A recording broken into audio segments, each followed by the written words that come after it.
kabeshi! So, isa na namang matinding kulitan session ang matutunghayan natin for today's episode.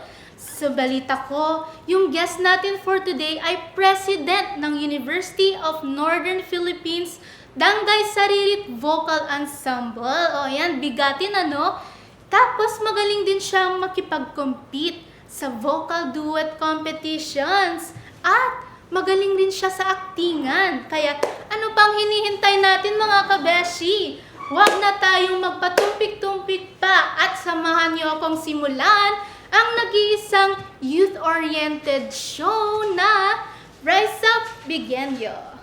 Welcome back mga kabeshi! So narito na ang ating charming guest for today's episode. So pakalala mo naman ang iyong sarili sa ating mga kabeshi.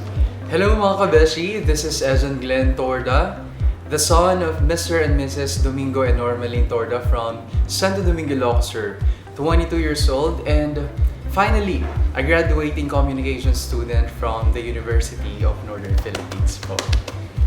At isang good luck naman dyan sa ating kabeshi for today's episode. So, nasabi mo na yung course mo, kuya, no? So, bigyan mo naman kami ng more information about your course. Okay. Yung course ko is BA Com. Hindi ito yung first choice ko na course. Bale, yung first choice ko is architecture. Unfortunately, I was redirected sa BA Com and no regrets kasi maayos naman yung mga nangyari doon sa path ko na yun. So, yung choice ko na BA Com is third choice ko yun. Bale, May we know kung ano yung first choice, second choice mo? first choice ko is architecture, second choice is fine arts, and yung third choice ko is yung BA Com. Tapos, since yung rating ko sa UNP is nandun sa, or aligned sa BA Com, yun na lang yung pinili ko. Pero, nung una, wala akong, may doubt ako na baka wala akong magagawa doon or something, baka mag-down yung college journey ko doon. Pero, sa awa ng Diyos, maayos naman yung mga nangyari. May mga sumasali rin naman ako sa mga activities through communication program. So, ayun. And with the help ng mga friends ko na, oy, maganda yung boses mo, maganda ka magsalita, the way you present yourself, okay siya for com. So, why not try com? So, yun, trinay ko rin naman. So, maayos naman yun. Actually, sa UNPN, lagi ko rin nakikita si Kuya, no? Sa mga hosting, ganun, guesting sa university, and sumasali rin siya sa iba't ibang competitions. Speaking of competitions, ano yung parang mga nasalihan mo na before, Kuya? Nag-start akong sumali ng competition nung senior high school ako. So, Ma'am Luz discovered me na kumakanta pala ako. So, big shout out to Ma'am Luz kasi Luz Rabiniol kasi siya yung naniwala sa akin in the first place doon sa senior high school ako. So sumasali ako sa mga jingle making contest, sa mga tugsayawit. And pagtapos ko sa college, hindi ko inisip na may ganito ba sa college? Matutuloy pa ba yung performing arts na ginagawa ko? Until nung second year ako, yung mga classmates ko, sumali sila sa Dangay Saririt Vocal Ensemble. And then, yun, trinay kong pumasok. Nag-audition ako and until such time, naging tenor ako doon. And as time goes by, napipili ako na sumali sa mga short choir competition, mga iba pang mga activities, hindi man competition, but at least may mga activities na aligned with extracurricular. And yun, maayos naman, and nag-host din ako as sinabi mo. So yun.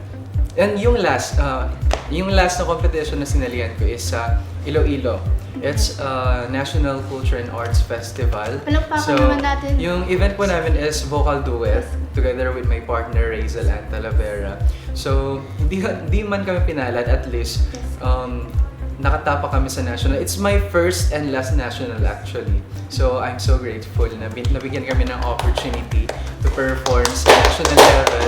And yun, naka-compete namin yung buong region. So, Yes. buong Philippines is nakakompete kami ng Region 1, Region 2, 3. So, represent po namin yung Region 1. It's actually a big feat, no, mga Yeah. kabeshi, kasi national level na yan. Parang siguro ilan lang yung mga makakaabot sa ganung Yeah. level. Pero it just shows na parang you came from a starting point, kuya, no? So may we know kung paano mo na-discover na magaling ka pala sa ganitong area or aspect. Kwentuhan mo naman kami. Hindi ko siya, like parang innate lang sa akin na, ay, magaling pala ako to. Hindi ako naggaganon. Like, may mga nagsasabi na, uy, magaling ka from sa other na point of view, doon ko siya kinuha. Pero hindi siya nag-start na tina-train ko siya or may coach ako. Siguro with the help or big factor yung mga pag sinasalihan ko na competition kasi pag sumali ka ng competition, definitely may mga trainings, may mga practices. So, feeling ko doon na rin nahasa with the help of the coaches, yung mga mentor, Sir Fitch, Ma'am Val, Sir Palo, and everything in between. So, I'm so thankful na may mga coaches kami na pinapractice kami every time na may competition. So curious din ako, kuya, part ka ba ng mga organization, ganito? Kwentuhan mo naman kami. Yes, I am part of the Dangay Saririt Vocal Ensemble under the Dangay Saririt Culture and Arts Club. And actually, I am the outgoing president of the Dangay Saririt Culture and Arts Club. And I'm so honored na hindi lang namin nire-represent yung grupo namin sa inside the university, kundi sa iba pang aspect outside the university.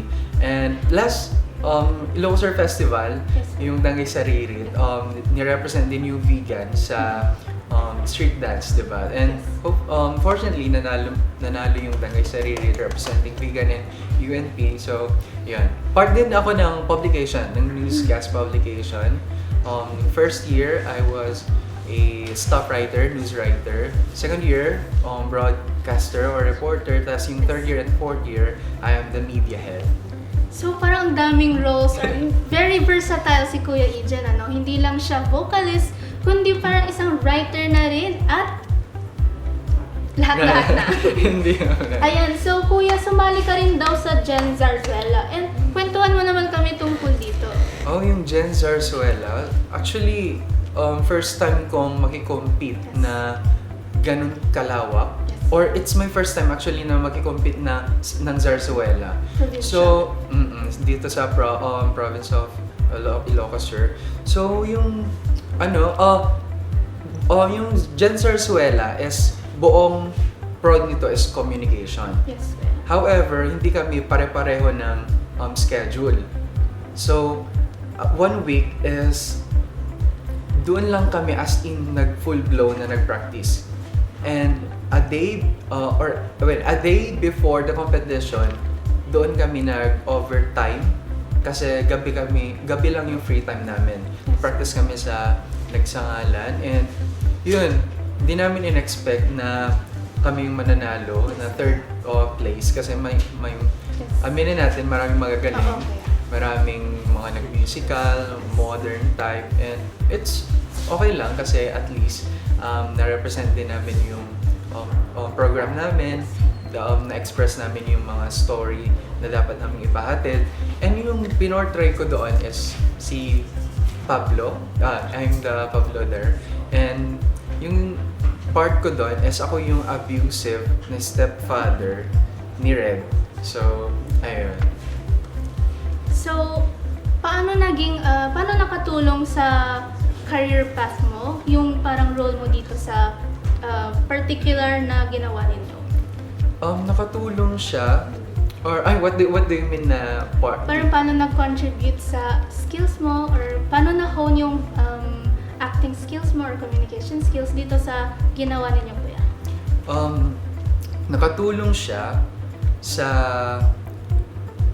let's say, marami kaming napanood din. Yes, kuya. With that kind of performance na napanood namin, naka-adapt rin kami ng panibagong mga techniques, Yes. panibagong mga storyline, panibagong mga character na dapat, may ganyan pala na character. So, we can incorporate that sa next project natin or sa next na gagawin natin.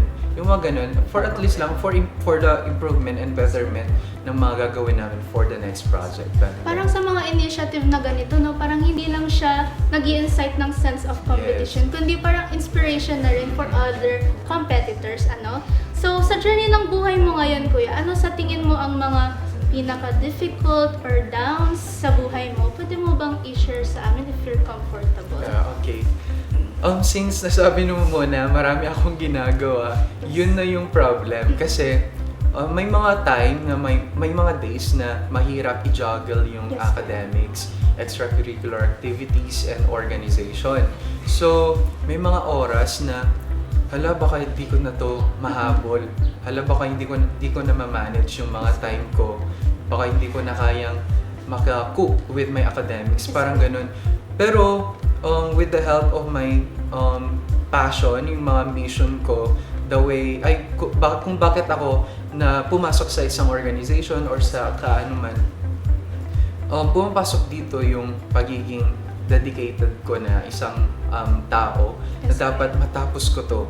And fortunately, as a graduating student, natapos ko naman yung mga mission ko na sinalihan ko, mga pinasok ko sa college, sa organization and such. And I'm so happy na kahit papaano, nairaos naman. Pero ngayon, now na patapos na yung academic year, may isang, hindi naman at my lowest, pero nasasayangan lang kasi ako kasi I'm almost there. Kuya. Hindi naman sa pagbabrag, pero I'm almost there being qualified for the magna cum laude. Yes. Pero yung GWOW kasi, nag-gap siya ng 0.002.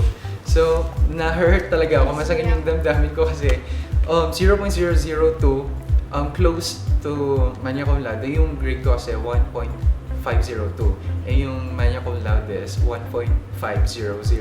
So, siguro gradually i-accept natin kasi yun yung fate, and I'm grateful pa rin ako despite yung mga nangyari kasi for at least candidate for pa rin ako ng for graduation and makapag-graduate pa rin on time. Yes, kuya. Siguro to other people, parang hindi nila nakikita yung mga struggle na ganito, no? Parang makikita na lang nila yung result and Yeah. dun nila ma-judge yung isang tao, ano. Pero ayan, parang nakita naman natin sa mga nasabi ni Kuya Ijan na meron din tayong mga hidden battles na tayo lang ang nakakaalam. Pero ayun nga, with dedication and determination, ayun, maaabot din natin yung mga pangarap natin, mga kabeshi. And also po, Kuya, I would like to know rin kung, like, bigyan mo naman kami ng perspective kung ano yung routine mo in your everyday, parang sa school, paano mo din na-juggle, ganun, Kuya. Okay. Time management, ganun. Okay, basically, pag part ka kasi ng organization tapos may mga activities na dapat gawin, siguro masasabi mo na yung magiging first home mo na is yung university. Yes, Kuya. May mga time na ganun. Parang second home na. Second ng home mo na yung main house mo, parang ganun. Kasi mag-overtime ka, uuwi ka na ng 11, 12, tas mas malala pa dun, may time na umuwi ako ng 4 a.m., may ganun. So, okay, yung mga routine ko naman is, like normal pa rin. Hindi naman ako nakakatulog naman ako ng, siguro hindi man 8 hours, pero enough pa rin yung Yes, sleep ko. sufficient. Enough pa rin. So, yun, okay lang. So, nakwento mo rin sa akin, Kuya, no? Yung mga nagagawa mo sa school, parang nagsistay ka doon, overtime. Kwentuhan mo naman ako, like, ano yung mamimiss mo sa UNP? Okay, yung talagang mamimiss ko sa UNP is, aside from yung mga classmates ko, hi guys. Aside yung mga classmates ko dyan, siguro, big factor, or mamimiss ko yung the way, or yung mga practices ko with tanggay sarili. Yes. Kasi, it's my second home. Kasi after class, dediretso na ako sa Okay. music room, dediretso na kami to practice, especially kung may competitions, as in, lagare talaga yung mga practices namin. Siguro, mamiss ko rin yun, yung mga bonding namin with my choir mates. Kasi every time na lalabas kami, hindi mawala yung kantahan. And of course, yung mga friends ko, baka we never know, after college, syempre iba-iba na kami ng path na pupuntahan. So, yun yung mga mamimiss ko So siguro. it just comes to show, na parang very close-knit yung relationships mo with your friends, with your instructors, ganun kuya. And ito naman, aside sa singing and acting, ano pa ba yung ibang talent mo? Aside from writing, ayun kuya. Hindi naman ako magaling dito. Like, hobby ko lang noon, Oo. yung paggawa ng art. I love Artist. colors, I love paintings. Okay. Pero, hindi naman skilled, pero at least may mga basic knowledge lang about ganun. And, yun, I do broadcasting din. And Okay. siguro yun yung mga talents ko na hindi ko talaga na showcase. Pero, yun, I'm so happy na may ganun pang side of me. Yes, kuya. Pero it comes to show din na very versatile ka talaga, kuya. Parang fully fledged artist yung dating mo. Performing arts, visual arts, communication arts. So ito kuya, ano naman yung mga pinagkakaabalan mo ngayon? Like, may work ka ba or sidelines? Commissions? Ngayon, wala akong masyadong pinagkakaabalahan eh. Pero before, as in marami. Yung mga Okay. org life, especially nung gawad, and tapos yung thesis namin. And nagsabay yung deadline.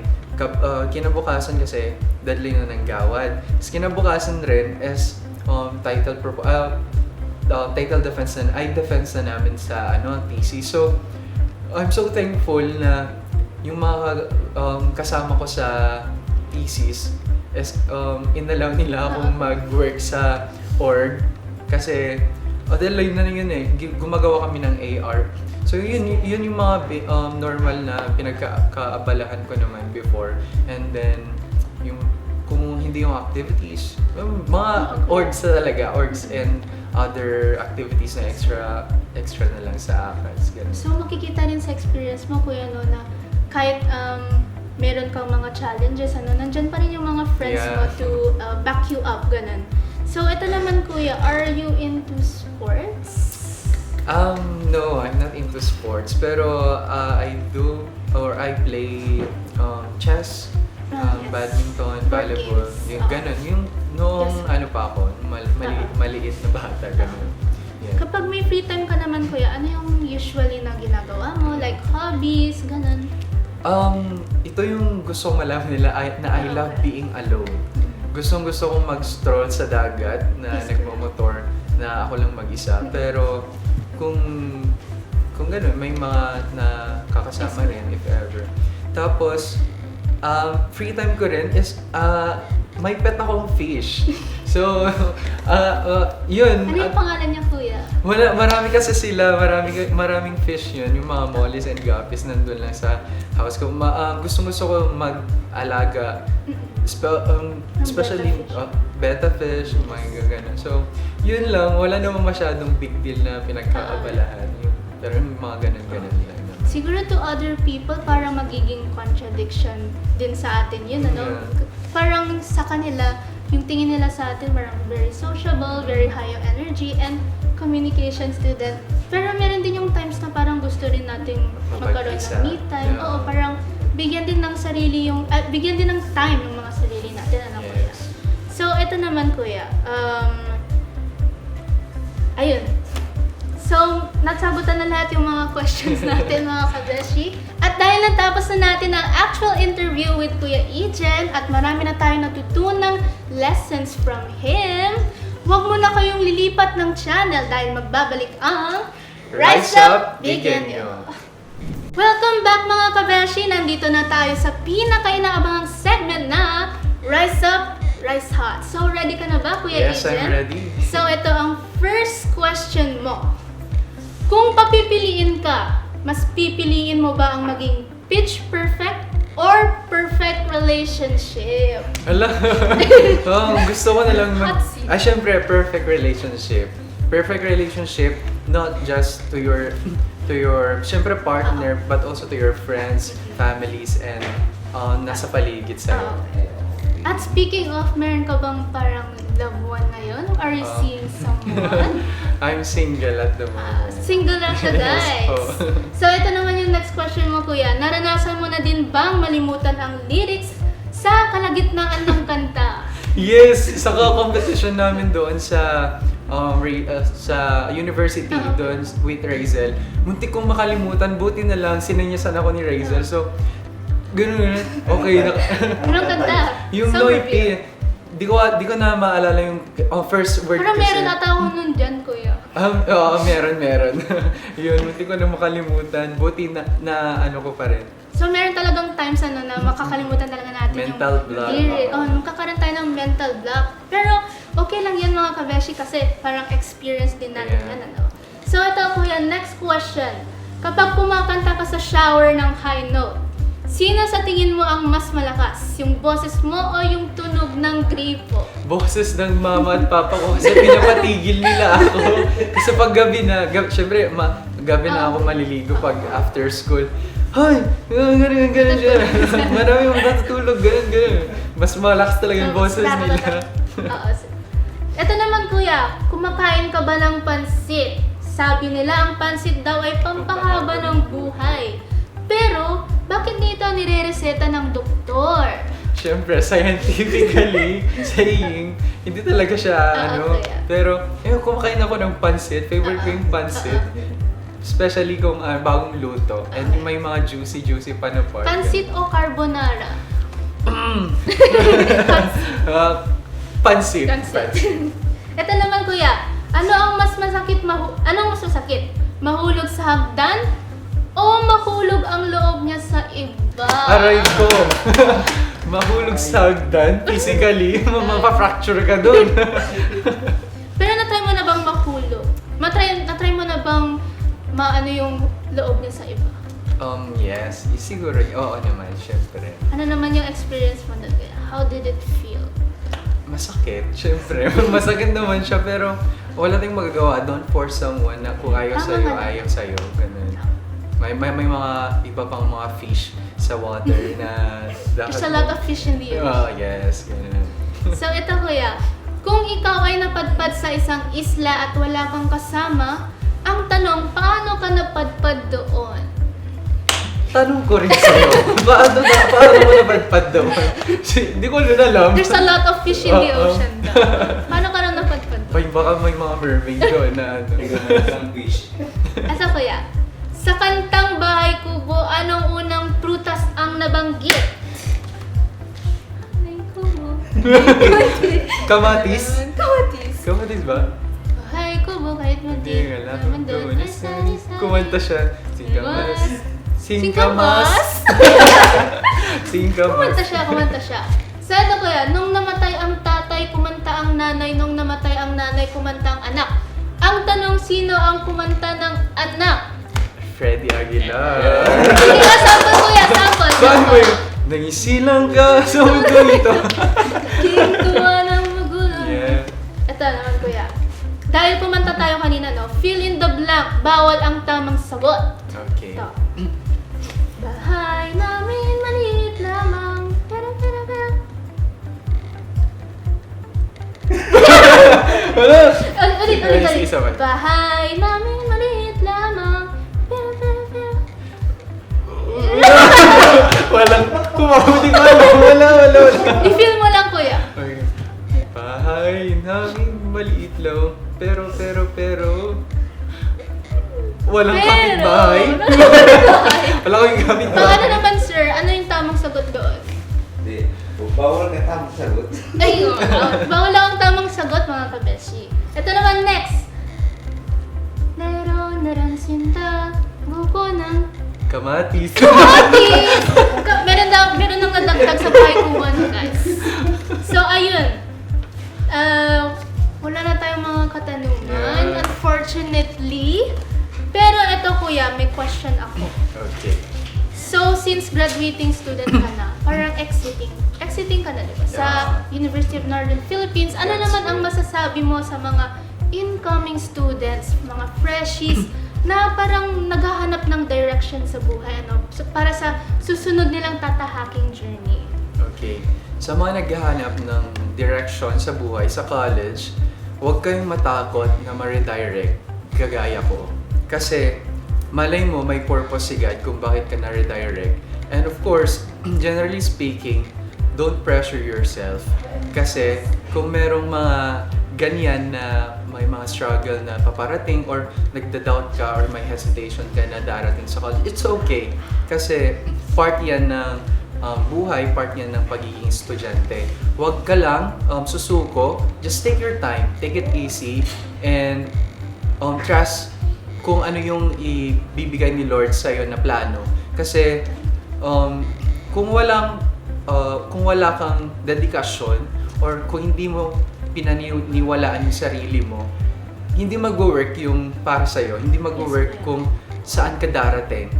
Kaya as much as possible, believe in yourself and trust kung ano yung maibibigay mo, and go beyond your limits. Tama, Yan lang. Explore, kabeshi. kasi kung mag-explore ka, marami kang may experience, and kung marami kang may experience, marami kang matututunan na mai-apply mo hindi lang sa sarili mo kundi sa ibang aspect ng pakikitungo sa kapwa-tao. Ganun. Very wise words coming from a wise person, ano? Palakpakan naman natin mga kabeshi. Thank you so much. Si Kuya Ejen. So, nasabi mo naman kanina, Kuya, no? Parang there are times na things will not go as we expected, ano? Yeah. There will be times na parang mariredirect tayo. Parang maisip natin na are we lost? Ganun. If we are finding ourselves parang lost, di natin alam kung saan tayo patungo. Pero, ayun, masasabi natin, redirection is still a direction. Ayun Yes. lang, guys. So, dahil dyan, eto Kuya, shoutout mo naman yung mga tao na Okay. parang nag-inspire sa'yo sa buhay mo, yung mga mentor mo or family friends mo. Ayan, Okay. shoutout mo sila, Kuya. Firstly, shout out sa mga magulang ko, mga pa. Thank you so much for always being there. And of course, my friends, Alkea, Mary Claire, Alberto, Shout out. Aaron, and Scott. And sa mga kagrupo ko doon sa Dangay Saririt, sa buong Dangay Saririt family, and mga mentor ko, Sir Fitch, Ma'am Val, Sir MJ, Sir Palo, Sir Pierre, and yung mga senior high school teachers ko, and of course, Carlo. Thank you so much, Carlo, for being my confidant. Siyempre, ikaw lang yung nakakaalam ng lahat-lahat. So, and of course, shout out din sa mga communication student na hindi lang sa mga classmates ko, of buong communication program. And shout out na rin sa lahat-lahat na nanonood ng Rise Up Biganyo. Ayan. So, maisingit ko lang din, Kuya, paano yung mga gustong sumali sa Dangay Saririt Club? Ano naman kung Okay. paano kayo i-contact kung willing silang pumasok. Ganun. Okay. Before ko i-plug yun, shout out rin po, another shout out sa mga relatives ko. Kung gusto niyo ng empanada, syempre maraming empanada dito sa vegan, pero kung gusto niyo ng empanada, may nagbebenta yung part ng relative ko. So, kung gusto nyo, you can contact me as well. So, yan. To answer your question, may audition kasi. Audition siya. Bale, ready ka lang or magpe-prepare ka lang ng one a cappella song na English and Filipino. And then, yung training namin is TTH or MWF. Depende sa competition or depende sa availability ng mga choir member. And applicable to sa Dangay Saririt Vocal Ensemble, Dangay Saririt Cultural Dance Troupe, and Dangay Saririt Street Sharks. Yeah. So, i-plug mo naman yung page niyo, Kuya. Okay. Kung gusto nyo ma-access or makita yung mga pinaggagawa namin, you can browse sa Dangay Saririt Culture and Arts Club. Yun yung Facebook page Papakita na lang namin. dito, guys. Yes. Tapos, yung Dangay Saririt Cultural Dance Troupe, yun din sa Facebook.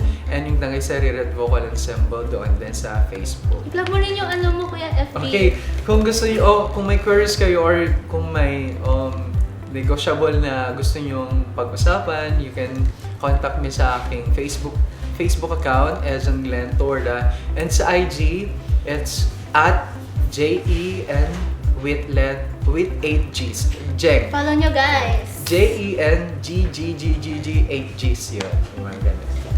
Yun lang, yung mga sock meds ko. And of course, kung gusto nyo or kung naghahanap kayo ng wedding singer or Sa mga host, magpapakasal dyan. yes, you can contact me as well po. And let's try kung ano yung magagawa natin para sa inyong wedding. Ayan. Event host.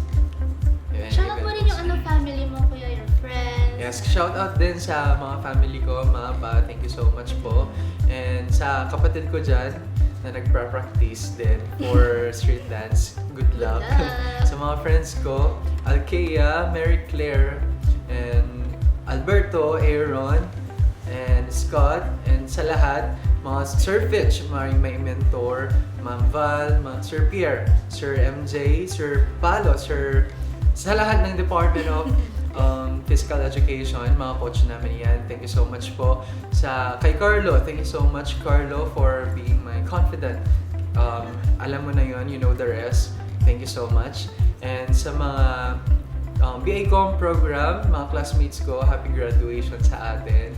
Sa lahat-lahat na bumubuo ng buhay ko, maraming salamat. And yun, sa relatives ko dyan, yung mga kay Mamang Liza, Mami, and sa lahat-lahat, maraming salamat po. Shout out sa inyo. At dahil na-shoutout na ni Kuya Ijan ang lahat ng mga loved ones niya sa buhay, ako naman ngayon ang Yes. shoutout sa aking nanay, sa tatay ko, kay Jed, kay Zed, kay Jiro, kay lahat ng mga instructors ko sa UNP, sa mga kasama ko sa psychology program.